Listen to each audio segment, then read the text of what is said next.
ওম শান্তি।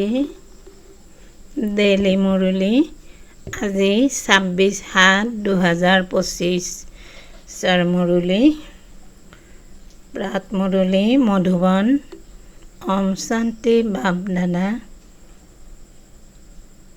বাবাৰ মহাবাক্য। মৰমৰ সন্তানসকল, এই সংগম যুগ বিকৰ্ম বিনাশ কৰাৰ যুগ। এইটো যুগত তোমালোকে কোনো ধৰণৰ বিকৰ্ম কৰিব নালাগে, পবিত্ৰ নিশ্চয় হ'ব লাগে। বাবাই প্ৰশ্নত সুধিছে, অতীন্দ্ৰিয় সুখৰ অনুভৱ কোনসকল সন্তানৰ হ'ব পাৰে? উত্তৰত দিছে, যিসকল সন্তান অবিনাশী জ্ঞান ৰত্নৰে ভৰপূৰ তেওঁলোকৰে অতীন্দ্ৰিয় সুখৰ অনুভৱ হ'ব পাৰে। যিয়ে যিমানে জ্ঞান জীৱনত ধাৰণ কৰে সিমানে চহকী হয়। যদি জ্ঞান ৰত্ন ধাৰণ নকৰে তেন্তে গৰীব হয়। পিতাই তোমালোকক অতীত, বৰ্তমান আৰু ভৱিষ্যতৰ জ্ঞান দি ত্ৰিকালদৰ্শী কৰি আছে। গীত। ওম নমঃ শিৱায়। ওম শান্তি। অতীতে এতিয়া বৰ্তমান, আকৌ এয়া যি বৰ্তমান সেয়া অতীত হৈ যাব। এয়া অতীতৰ গায়ন কৰা হয়। এতিয়া তোমালোক পুৰুষোত্তম সংগম যুগত আছা। পুৰুষোত্তম শব্দটি নিশ্চয় উল্লেখ কৰিব লাগে। তোমালোকে বৰ্তমানক দেখি আছা। যি অতীতৰ গায়ন আছে সেয়া এতিয়া বাস্তৱত হৈ আছে।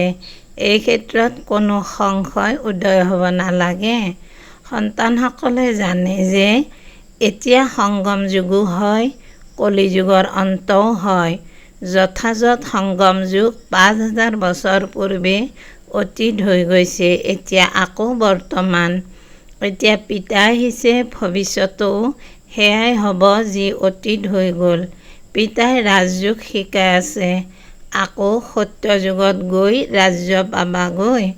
এতিয়া হৈছে সংগম যুগ। এইটো কথা তোমালোক সন্তানসকলৰ বাহিৰে আন কোনেও নাজানে। তোমালোকে বাস্তৱত ৰাজযোগ শিকি আছা। এইটো অতি সহজ। যিয়েই সৰু বা ডাঙৰ সন্তান আছে সকলোকে এটা মুখ্য কথা নিশ্চয় বুজাব লাগে যে পিতাক স্মৰণ কৰা, তেতিয়া বিকৰ্ম বিনাশ হ'ব। যিহেতু এতিয়া বিকৰ্ম বিনাশ হোৱাৰ সময়, সেয়েহে এনেকুৱা কোন থাকিব যিয়ে বিকৰ্ম কৰিব? কিন্তু মায়াই বিকৰ্ম কৰাই দিয়ে। বুজি পায় যে চৰ খালোঁ, মোৰ দ্বাৰা এইটো ডাঙৰ ভুল হৈ গ'ল। যিহেতু পিতাক আহ্বান জনাই যে হে পতিত পাৱন আহক।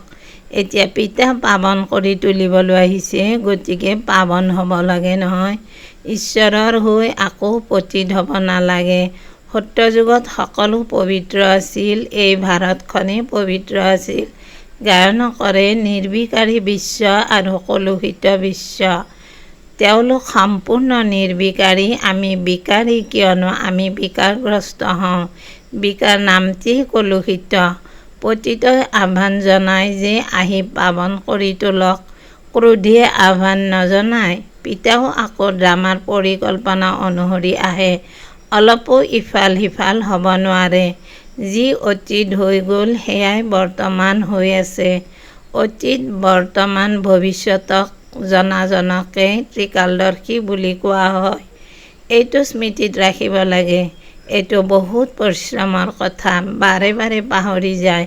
নহ'লেতো তোমালোক সন্তানসকল কিমান অতীন্দ্ৰিয় সুখত থাকিব লাগে।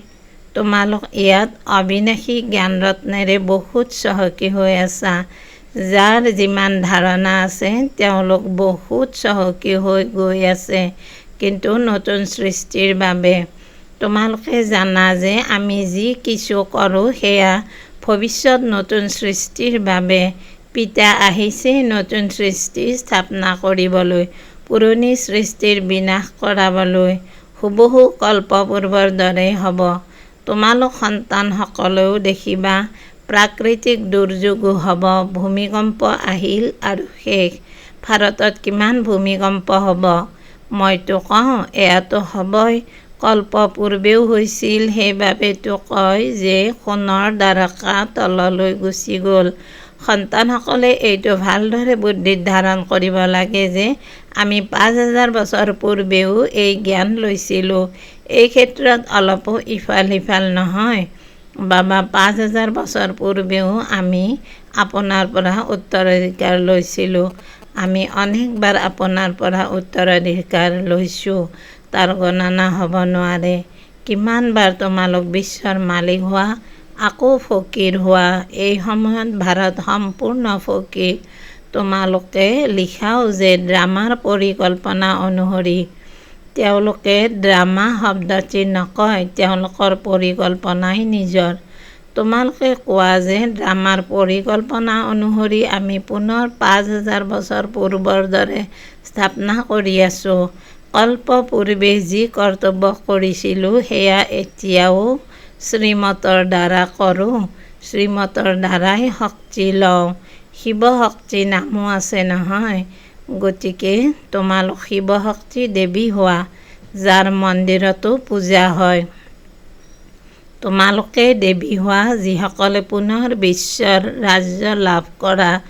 জগদম্বাক চোৱা, কিমান পূজা হয়, অনেক নাম ৰাখি দিছে। হওঁতেতো এগৰাকীয়েই, যেনেকৈ পিতাও এজনেই শিৱ।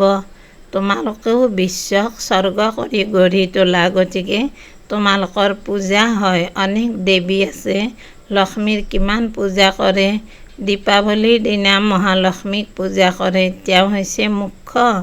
মহাৰজা মহাৰাণী একেলগ কৰি মহালক্ষ্মী বুলি কৈ দিয়ে। তাত দুয়ো আহি যায়।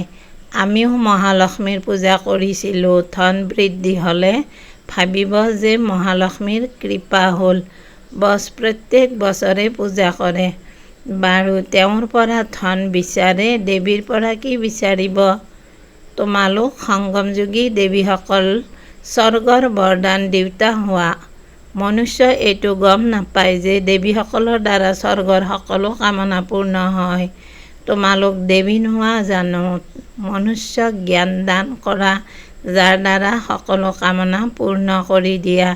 বেমাৰ আদি হ'লে তেতিয়া দেৱীসকলক ক'ব আৰোগ্য কৰক, ৰক্ষা কৰক। অনেক প্ৰকাৰৰ দেৱী আছে। তোমালোক হৈছা সংগম যুগৰ শিৱশক্তি দেৱী। তোমালোকেহে স্বৰ্গৰ বৰদান দিয়া। পিতায়ো দিয়ে, সন্তানসকলেও দিয়ে। মহালক্ষ্মীক দেখুৱাই নাৰায়ণক গুপ্ত কৰি দিয়ে। পিতাই তোমালোক সন্তানসকলৰ কিমান প্ৰভাৱ বঢ়ায়। দেৱীসকলে ২১ জন্মৰ বাবে সুখৰ সকলো কামনা পূৰ্ণ কৰে। লক্ষ্মীৰ ওচৰত ধন বিচাৰে। ধনৰ কাৰণেই মনুষ্যই ভাল কাম কাজ আদি কৰে। তোমালোককতো পিতা আহি গোটেই বিশ্বৰ মালিক কৰি তোলে, প্ৰচুৰ ধন দিয়ে। শ্ৰীলক্ষ্মী নাৰায়ণ বিশ্বৰ মালিক আছিল। এতিয়া কঙাল। তোমালোক সন্তানসকলে জানা ৰাজ্যৰ আকৌ লাহে লাহে কেনেকৈ অৱৰোহণ কলা হয়। পুনৰ্জন্ম লওঁতে লওঁতে কলা কম হৈ হৈ এতিয়া চোৱা কেনেকুৱা অৱস্থা হৈ গৈছে। এয়াও নতুন কথা। প্ৰত্যেক ৫,০০০ বছৰৰ পাছত চক্ৰ ঘূৰি থাকে। এতিয়া ভাৰত কিমান কঙাল। ৰাৱণ ৰাজ্য কিমান উচ্চ প্ৰথম নম্বৰত আছিল, এতিয়া শেষ নম্বৰত আছে। শেষত নাহিলে তেতিয়া প্ৰথম নম্বৰত কেনেকৈ আহিব? হিচাপ আছে নহয়। ধৈৰ্য সহকাৰে যদি বিচাৰ সাগৰ মন্থন কৰে তেন্তে সকলো কথা স্বতঃ বুদ্ধিত আহি যাব। কিমান মধুৰ কথা। এতিয়াতো তোমালোকে গোটেই সৃষ্টি চক্ৰক জানি গলা। পাঠ কেৱল স্কুলতে পঢ়া নহয়। শিক্ষকে ঘৰত পঢ়িবলৈ পাঠ দিয়ে, যাক ঘৰৰ কাম বুলি কোৱা হয়। পিতায়ো তোমালোকক ঘৰৰ বাবে পাঠ দিয়ে। দিনত বাৰু পেছাগত কাম কাজ আদিও কৰা, শৰীৰ নিৰ্বাহটো কৰিবই লাগে। অমৃত বেলাতো সকলোৰে আজৰি থাকে। ৰাতিপুৱাৰ ২-৩ বজাৰ সময়খিনি বহুত ভাল। সেই সময়ত উঠি পিতাক মৰমেৰে স্মৰণ কৰিবা। বাকী এই বিকাৰবোৰেই তোমালোকক আদিমধ্য অন্ত দুখী কৰিছে। ৰাৱণক জ্বলায়, কিন্তু ইয়াৰো অৰ্থ একোৱে নাজানে। কেৱল পৰম্পৰাগতভাৱে ৰাৱণক জ্বলোৱাৰ নিয়ম চলি আহিছে। ড্ৰামা অনুসৰি এইটো নিৰ্ধাৰিত হৈ আছে। ৰাৱণক বধ কৰি আহিছে, কিন্তু ৰাৱণ নমৰে। এতিয়া তোমালোক সন্তানসকলে জানা যে এই ৰাৱণক জ্বলোৱাটো কেতিয়া বন্ধ হ'ব। তোমালোকে এতিয়া সঁচা সঁচা সত্যনাৰায়ণৰ কথা শুনা। তোমালোকে জানা যে আমি এতিয়া পিতাৰ পৰা উত্তৰাধিকাৰ প্ৰাপ্ত কৰোঁ। পিতাক নজনাৰ কাৰণে সকলো অনাথ হৈ গ'ল। পিতা যিজনে ভাৰতক স্বৰ্গ কৰি তোলে তেওঁকো নাজানে। এয়াও ড্ৰামাত নিৰ্ধাৰিত হৈ আছে। চিৰি নামি তমোপ্ৰধান হ'ল, সেইবাবেতো পিতা পুনৰ আহিল। কিন্তু নিজক জানো তমোপ্ৰধান বুলি বুজে? পিতাই কয়, এই সময়ত গোটেই বৃক্ষৰ জৰ্জৰিত অৱস্থা হৈ গৈছে। এজনো শতপ্ৰধান নাই। শতপ্ৰধান শান্তিধাম আৰু সুখধামতহে হয়। এতিয়া হৈছে তমোপ্ৰধান। পিতাহে আহি তোমালোক সন্তানসকলক অজ্ঞান নিদ্ৰাৰ পৰা জগায়। তোমালোকে আকৌ অন্যসকলক জগোৱা। জাগি থাকে। যিদৰে মনুষ্য মৰিলে তেতিয়া তেওঁৰ প্ৰতি চাকি জ্বলায় যাতে আলোকত আহি যায়। এতিয়া এয়া হৈছে ঘোৰ অন্ধকাৰ। আত্মাসকল নিজৰ ঘৰলৈ উভতি যাব নোৱাৰে, যদিও অন্তৰে দুখৰ পৰা মুক্ত হ'বলৈ বিচাৰে, কিন্তু এজনো মুক্ত হ'ব নোৱাৰে। যিসকল সন্তানৰ পুৰুষোত্তম সংগম যুগৰ স্মৃতি থাকে, তেওঁলোকে জ্ঞান ৰত্ন দান নকৰাকৈ থাকিব নোৱাৰে। যেনেকৈ মনুষ্যই পুৰুষোত্তম মাহত বহুত দান পুণ্য কৰে, তেনেকৈ এই পুৰুষোত্তম সংগম যুগত তোমালোকে জ্ঞান ৰত্ন দান কৰিব লাগে। এইটো বুজি পোৱা যে স্বয়ং পৰমপিতা পৰমাত্মাই পঢ়াই আছে, শ্ৰীকৃষ্ণৰ কথা নহয়। শ্ৰীকৃষ্ণটো হৈছে সত্য যুগৰ প্ৰথম ৰাজকুমাৰ, গতিকে তেওঁ পুনৰ জন্ম লৈ আহি থাকে। বাবাই অতীত, বৰ্তমান, ভৱিষ্যতৰো ৰহস্য বুজাইছে। তোমালোক ত্ৰিকালদৰ্শী হৈ যোৱা। পিতাৰ বাহিৰে আন কোনেও ত্ৰিকালদৰ্শী কৰি তুলিব নোৱাৰে। সৃষ্টিৰ আদি মধ্য অন্তৰ জ্ঞান পিতাৰহে আছে। তেওঁকহে জ্ঞানৰ সাগৰ বুলি কোৱা হয়। উচ্চতকৈও উচ্চ বুলি ভগৱানৰহে গায়ন কৰা হৈছে। তেওঁৱেই ৰচয়িতা। স্বৰ্গ স্থাপন কৰোঁতা ঈশ্বৰ পিতা শব্দকেইটা বৰ স্পষ্ট। স্বৰ্গ স্থাপন কৰোঁতা। শিৱ জয়ন্তীও পালন কৰে, কিন্তু তেওঁ কেতিয়া আহিল, কি কৰিলে এয়া একোৱেই নাজানে। জয়ন্তীৰ অৰ্থকে নাজানে, তেন্তে আকৌ পালন কৰি কি কৰিব? এয়াও সকলো ড্ৰামাত আছে। এই সময়তহে তোমালোক সন্তানসকলে ড্ৰামাৰ আদিমধ্য অন্তক জানা, আকৌ কেতিয়াও নাজানা। আকৌ যেতিয়া বাবা আহিব তেতিয়াহে জানিবা। এতিয়া তোমালোকৰ স্মৃতি উদয় হৈছে। এই ৮৪ৰ চক্ৰ কেনেকৈ ঘূৰে, ভক্তি মাৰ্গত কি আছে, তাৰ পৰাতো একো প্ৰাপ্তি নহয়। কিমান ভক্তসকলে ভিৰত ঠেলা খুন্দা খাবলৈ যায়, বাবাই তোমালোকক তাৰ পৰা মুক্ত কৰি দিলে। এতিয়া তোমালোকে জানা যে আমি শ্ৰীমতত ভাৰতক পুনৰ শ্ৰেষ্ঠ কৰি গঢ়ি আছোঁ। শ্ৰীমতেৰেহে শ্ৰেষ্ঠ হয়, শ্ৰীমত সংগমতহে পোৱা যায়। তোমালোকে যথাৰ্থ ৰীতিৰে জানা যে আমি কোন আছিলোঁ, আকৌ কেনেকৈ এয়া হৈ গ'লোঁ। এতিয়া পুনৰ পুৰুষাৰ্থ কৰি আছোঁ। পুৰুষাৰ্থ কৰি কৰি যদি সন্তানসকল কেতিয়াবা অকৃতকাৰ্য হৈ যোৱা, তেন্তে পিতাক খবৰ জনাবা। পিতাই পুনৰ থিয় হ'বৰ কাৰণে সাৱধান কৰি দিব। কেতিয়াও অকৃতকাৰ্য হৈ থমকি ৰ'ব নালাগে। পুনৰ থিয় হৈ যোৱা, দৰৱ লৈ লোৱা। চাৰ্জনটো বহি আছে নহয়, বাবাই বুজায়। পঞ্চম মহলাৰ পৰা বাগৰি পৰা আৰু দ্বিতীয় মহলাৰ পৰা বাগৰি পৰাৰ প্ৰভেদ কিমান? কাম বিকাৰ হ'ল পঞ্চম মহলা। সেয়েহে বাবাই কৈছে, কাম মহাশত্ৰু। কাম বিকাৰে তোমালোকক পতিত কৰিছে, এতিয়া পাৱন হোৱা। পতিত পাৱন পিতাহে আহি পাৱন কৰি তোলে। নিশ্চয় সংগমত পাৱন কৰি তুলিব। কলিযুগৰ অন্ত আৰু সত্য যুগৰ আদিৰ এয়া হৈছে সংগম। সন্তানসকলে জানে, পিতাই এতিয়া পুলি ৰোপণ কৰি আছে, আকৌ গোটেই বৃক্ষ ইয়াত বাঢ়িব। ব্ৰাহ্মণসকলৰ বৃক্ষ বাঢ়িব, আকৌ সূৰ্যবংশী চন্দ্ৰবংশীত গৈ সুখ ভোগ কৰিব। কিমান সহজকৈ বুজোৱা হয়। বাৰু মুৰলী যদি নোপোৱাও পিতাক স্মৰণ কৰা, এইটো বুদ্ধি দৃঢ় কৰা যে শিৱ বাবাই ব্ৰহ্মাতনৰ দ্বাৰা আমাক কয় যে মোক স্মৰণ কৰা, তেতিয়া বিষ্ণুৰ বংশত গুচি যাবা। সকলো পুৰুষাৰ্থৰ ওপৰত নিৰ্ভৰ কৰে। কল্পই কল্পই যি পুৰুষাৰ্থ কৰিলা হুবহু সেয়াই চলিব। আধা কল্প দেহ অভিমানী হৈ থাকিলা, এতিয়া দেহী অভিমানী হ'বলৈ সম্পূৰ্ণ পুৰুষাৰ্থ কৰা। এই ক্ষেত্ৰত পৰিশ্ৰম আছে। পঢ়াটো সহজ, মুখ্য হ'ল পাৱন হোৱাৰ কথা। পিতাক পাহৰি যোৱা এইটোতো বহুত ডাঙৰ ভুল। দেহ অভিমানত আহিলেই পাহৰি যোৱা। শৰীৰ নিৰ্বাহৰ অৰ্থে পেচাগত কাম কাজ আদি বাৰু 8 ঘণ্টা কৰা, বাকী 8 ঘণ্টা স্মৃতিত থাকিবৰ কাৰণে পুৰুষাৰ্থ কৰিব লাগে। সেইটো অৱস্থা সোনকালে নহ'ব। অন্ততঃ যেতিয়া এইটো অৱস্থা হ'ব তেতিয়া বিনাশ হ'ব। কৰ্মাতীত অৱস্থা হ'লে তেতিয়া এই শৰীৰ থাকিব নোৱাৰিব, এৰিব লাগিব, কিয়নো আত্মা পবিত্ৰ হৈ গ'ল নহয়। যেতিয়া ক্ৰমানুসৰি কৰ্মাতীত অৱস্থা হৈ যাব তেতিয়া যুদ্ধ আৰম্ভ হ'ব। তেতিয়ালৈকে আখৰা চলি থাকিব। ভাল বাৰু। অতি মৰমৰ কল্পৰ পাছত পুনৰাই মিলিত হোৱা সন্তানসকলৰ প্ৰতি মাতা পিতা বাপ দাদাৰ স্নেহপূৰ্ণ স্মৰণ আৰু সুপ্ৰভাত। আত্মিক পিতাৰ আত্মিক সন্তানসকলৰ প্ৰতি নমস্কাৰ। আমি আত্মিক সন্তানেও আমাৰ আত্মাৰ মা বাবা বাপ দাদা স্নেহপূৰ্ণ স্মৰণ সুপ্ৰভাত। নমস্কাৰ নমস্কাৰ নমস্কাৰ। ধন্যবাদ মোৰ দিলাৰাম, ধন্যবাদ। ধাৰণাৰ বাবে মুখ্য সাৰ।